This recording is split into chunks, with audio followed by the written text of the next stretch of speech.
सतगुरुदेव की जय हो। भगत समाज को मुंशी हुसरदास का सत साहेब। इस वीडियो में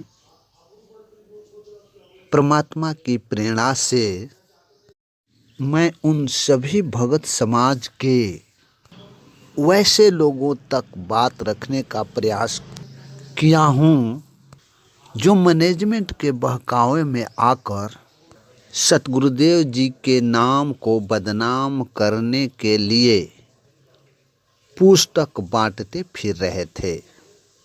उनकी कैसी कैसी दुर्गति हुई। वे परमात्मा को भूल हिसार न्यायाधीशों के समक्ष आंचल फैला फैलाकर अपने अपने छोटे छोटे बच्चों का दुहाई देकर कम से कम अवधि के लिए सजा देने की दया का भीख मांग रहे थे। वे आज भी गुनाहों की चक्की में पीस रही हैं, जिसके संबंध में आज मैं आप सभी को बताने जा रहा हूं। ये घटना दिनांक 31/7/2015 की है। हिसार सतगुरुदेव जी की पेशी के रोज 3 भगतमतियाँ श्रीमती बाला उम्र 38 बरस, पति राजेश, निवासी छबरा स्टैंड पश्चिम दिल्ली की है। श्रीमती सुरेश उम्र 38 बरस, पति रोशनलाल, निवासी ग्राम हांसी, जिला हिसार की है।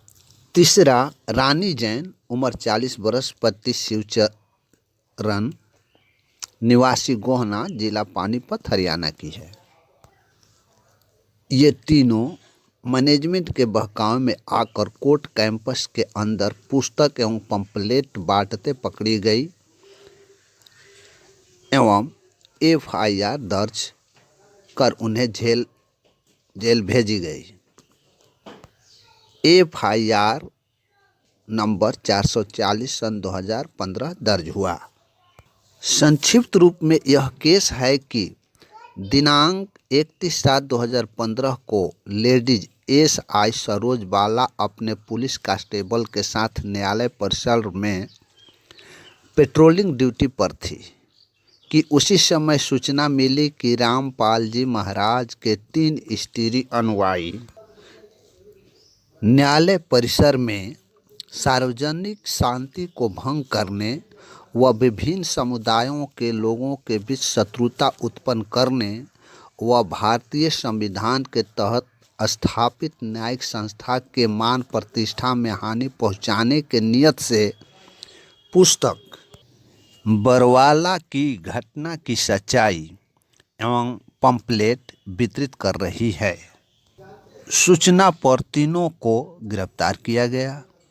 किताबों एवं पंपलेटों को जब्त किया गया एवं जेल भेजा गया।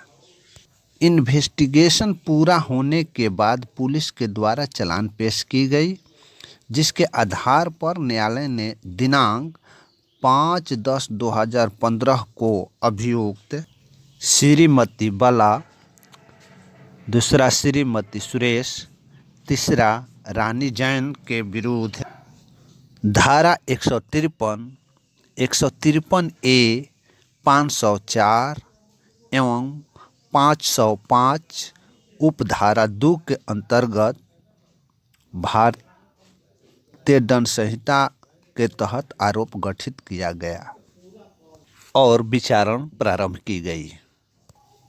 साक्ष्यों के आधार पर न्यायालय ने दिनांक 25/5/2016 को तीनों महिला अभियुक्तों को दोषी करार दिया तथा दिनांक 27/5/2016 को सजा सुनाई। दिनांक 27/5/2016 को प्रथम वर्ग न्यायिक दंडाधिकारी माननीय आशीष कुमार शर्मा जी जब सजा सुनाने जा रहे थे तो ये तीनों महिला अभियुक्तों ने न्यायिक दंडाधिकारी से कम सजा देने हेतु दया की भीख मांग रही थी। आपको बता दें, कि दया की भीख मांगते वक्त किस अभियुक्त द्वारा क्या क्या कही जा रही थी। श्रीमती बाला ने यह कहा कि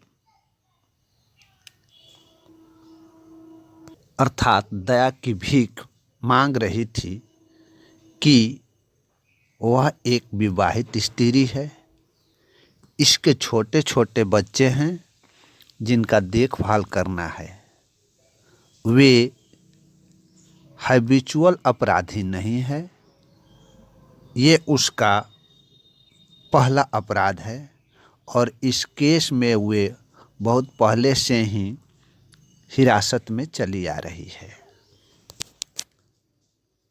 अतः उदार दृष्टिकोण अपनाते हुए सजा की अवधि कम से कम करने की प्रार्थना की। श्रीमती सुरेश ने यह कहकर दया की भीख मांगी कि वह एक गरीब स्त्री है और उसके भी छोटे छोटे बच्चे हैं जिनका परवरिश उन्हें स्वयं करना होता है।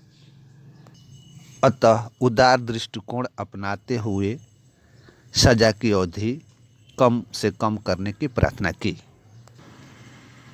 उसी प्रकार श्रीमती रानी जैन ने यह कहकर दया की भीख मांगी कि वह एक गरीब घरेलू स्त्री है तथा उसके 3 छोटे छोटे बच्चे हैं जिनका परवरिश उसे करना होता है। इस केस में वे बहुत पहले से ही हिरासत में चली आ रही है। अतः उदार दृष्टिकोण अपनाते हुए सजा की अवधि को कम से कम करने की दया की प्रार्थना की। माननीय आशीष कुमार शर्मा प्रथम वर्ग जुडिशियल मजिस्ट्रेट ने दोषियों के दया की प्रार्थना पर विचार करते हुए एवं उदार दृष्टिकोण अपनाते हुए कहा कि दोषी महिलाएं गरीब तबके की है और उन लोगों का यह पहला अपराध है।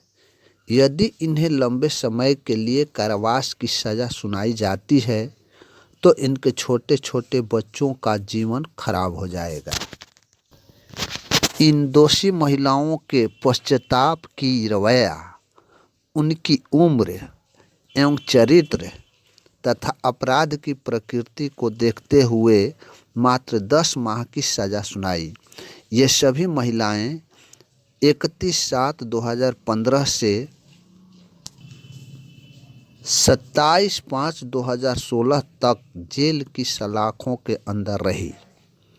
ये दोषी महिलाएं जुडिशियल मजिस्ट्रेट के फैसला के खिलाफ सेशन न्यायालय हिसार में दिनांक 4/7/2016 को अपील दायर की, जिसका अपील नंबर 346/2016/178/2016 है। ये अपील माननीय MS नैन अधिवक्ता के माध्यम से दायर की गई। इस अपील में दिनांक 10/11/2017 को माननीय सत्र न्यायाधीश ने अपना फाइंडिंग में जुडिशियल मजिस्ट्रेट प्रथम वर्ग के द्वारा पारित सजा को बरकरार रखते हुए अपील खारिज कर दिया, जिसके विरुद्ध दोषी महिलाओं ने चंडीगढ़ हाई कोर्ट में सजा के खिलाफ क्रिमिनल डिवीज़न, जिसका नंबर 4760/2017 है, अधिवक्ता श्री KDS हुड्डा के माध्यम से दायर की गई है, जो चंडीगढ़ हाई कोर्ट में अभी पेंडिंग है। इस तरह परमात्मा के ज्ञान के विरुद्ध अज्ञान रूपी किताबों एवं उसमें की गई अज्ञान एवं अभद्र भाषा की मिलावट वाली पुस्तकों की सेवा करने वालों की दुर्गति हुई। पुस्तक सेवा करने वाले आप भगत समाज संभल जाओ और ऐसी अज्ञान एवं अभद्र भाषा की मिलावट वाली पुस्तकों की सेवा करना बंद कर दो, अन्यथा तेरी भी दुर्गति निकट है, भयंकर दुर्गति होने वाली है। परमात्मा की प्रेरणा से इस दास का अब भगत समाज से आग्रह है कि यदि आप दुर्गति को प्राप्त नहीं होना चाहते हो तो पुस्तक सेवा करने वाले भगत समाज, ये दास आपको पुस्तक सेवा करने से माना नहीं करता है, किंतु इतना जरूर कहना चाहता है कि आप सभी अज्ञान एवं अभद्र भाषा का मिलावट वाली किताबों की सेवा नहीं करने के लिए मैनेजमेंट पर दबाव तो बना सकते हो, और तब तक दबाव बनाओ जब तक कि मिलावट की गई किताबों से अज्ञान एवं अभद्र रूपी भाषा को मैनेजमेंट हटा नहीं देता है। इसके लिए मैनेजमेंट पर दबाव बनाते जाओ, और यह दबाव अज्ञान एवं अभद्र भाषा को पुस्तकों से हटाने के लिए बनाओ। अगर मैनेजमेंट अज्ञान एवं अभद्र भाषा को पुस्तकों से नहीं हटाता है या मैनेजमेंट ऐसा नहीं करता है तो फिर भगत समाज मैनेजमेंट के पीछे चल उसके आदेशों को मान आप भगत समाज अपनी दुर्गति की ओर पग क्यों बढ़ा रहे हैं? अगला पग तेरी दुर्गति के लिए काल खड़ा है। संभलना हो तो संभल जाओ। ये दास परमात्मा की प्रेरणा से जो कुछ भी भगत समाज के बीच रखना था रख दिया। मानना या नहीं मानना अब भगत समाज के बुद्धि एवं विवेक पर निर्भर करता है। इसी के साथ इस दास का सत साहेब